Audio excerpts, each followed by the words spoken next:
Bismillahirrahmanirrahim. Assalamualaikum warahmatullahi wabarakatuh. Alhamdulillahirrabbilalamin.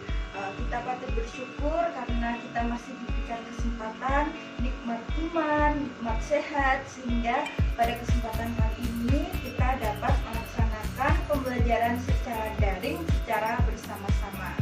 Ya. Nah, sebelum kita memulai pelajaran pada hari ini, kita awali dengan membaca basmalah terlebih dahulu. Bismillahirrahmanirrahim. Nah, perkenalkan, nama ibu adalah Dian Ratnasari. Kalian bisa memanggil ibu dengan nama Bu Dian, ya. Silahkan panggil ibu dengan nama Bu Dian. Nah, sebelumnya Bu Dian mengucapkan selamat kepada kalian semua, karena kalian semua telah naik kelas, gitu ya. Kalian telah naik kelas, sekarang berada di jenjang yang lebih tinggi. Tentunya berarti kalian harus lebih semangat lagi dalam belajar, harus lebih fokus dalam menuntut ilmu, harus lebih menjaga sikapnya juga. Karena apa? Karena kalian akan menjadi contoh yang baik untuk adik-adik kelas yang lain. Ya, sebelum kita memasuki materi pembelajaran, Ibu harapkan kalian menyiapkan alat tulisnya terlebih dahulu, menyiapkan pulpen, pensil, dan juga buku tulis atau buku paket jika yang sudah punya buku paket, gitu ya. Nah, buku tulisnya tolong disiapkan. Ibu guru minta silahkan siapkan buku tulis kosong khusus untuk mata pelajaran pendidikan agama Islam, ya. Dan nanti hal-hal yang penting yang ibu sampaikan silahkan kalian catat, dan besok ketika kita bertemu secara tatap muka, ibu akan melihat dan mengkoreksi serta menilai hasil dari catatan-catatan kalian, gitu ya. Ya, memasuki materi yang pertama, kita akan mempelajari tentang iman kepada kitab Allah. Nah, mengapa kita harus belajar tentang iman kepada kitab-kitab Allah? Nah, ibu harapkan dengan kita mempelajari tentang iman kepada kitab-kitab Allah, kita bisa menjadi pribadi seorang muslim yang mengamalkan sifat dari iman-iman terhadap kitab-kitab Allah. Kita dapat menjadikan kitab-kitab Allah sebagai pedoman hidup kita yang kita gunakan untuk kehidupan sehari-hari agar kita tidak tersesat, ya. Perintah beriman kepada kitab-kitab Allah telah terkandung dalam Al-Quran surat An-Nisa ayat 136. Ayyuhalladzina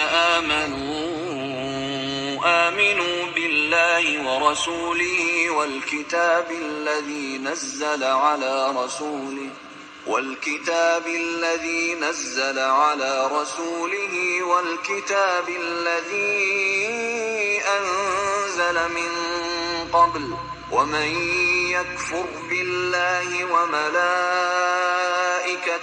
وكتبه ورسله واليوم الآخر فقد ضل ضلالا بعيدا.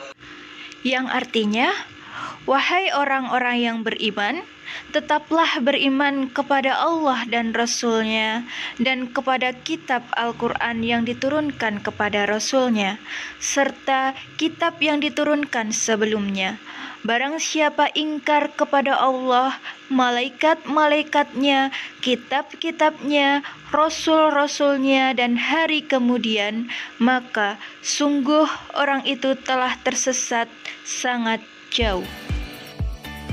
Allah memerintahkan umat manusia untuk beriman kepada kitab Al-Quran yang diturunkan kepada Nabi Muhammad SAW dan juga beriman kepada kitab-kitab terdahulu yang diturunkan kepada nabi-nabi sebelum Nabi Muhammad SAW.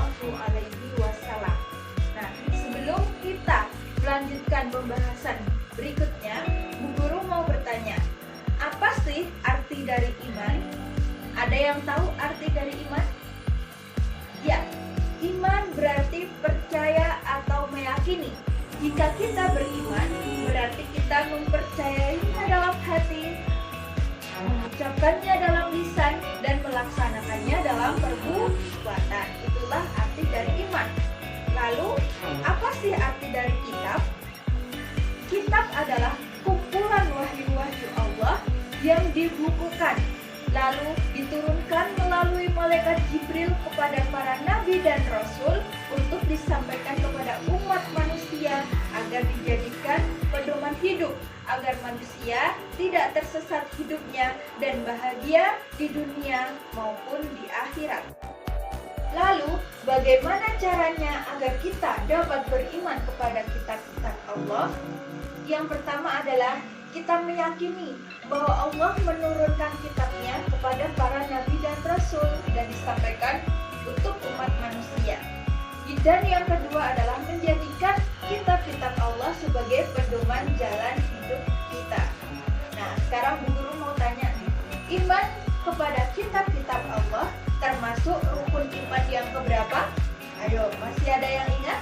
Jangan sampai keliru antara rukun iman dan rukun Islam. Jangan sampai terbalik ya. Nah, rukun iman itu ada berapa? Coba, siapa yang masih ingat? Rukun iman itu ada 6. Coba ya kita sebutkan satu persatu supaya kita untuk mengingat lagi supaya tidak lupa gitu ya. Jangan sampai dilupakan antara rukun iman dan rukun Islam, tidak boleh bercampur gitu ya.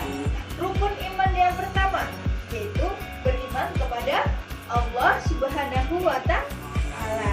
Lalu rukun iman yang kedua adalah beriman kepada malaikat-malaikat Allah. Rukun iman yang ketiga adalah beriman kepada kitab-kitab Allah. Rukun iman yang keempat beriman kepada nabi dan rasul. Rukun iman yang kelima beriman kepada hari kiamat. Dan rukun iman yang keenam yang terakhir yaitu percaya adanya qada dan qadar. Nah, kita sudah mempelajari tentang macam-macam rukun iman. Sekarang Bu Guru mau tanya, kitab-kitab Allah yang wajib kita yakini atau wajib kita percayai ada berapa? Ayo, coba sebutkan satu persatu ya. Kitab yang pertama adalah kitab Taurat. Kitab Taurat diturunkan kepada Nabi Musa alaihi salam pada tahun 12 sebelum Masehi. Yang kedua adalah kitab Zabur. Kitab Zabur adalah kitab yang diturunkan kepada Nabi Daud alaihi salam. Diturunkan pada tahun 10 sebelum Masehi.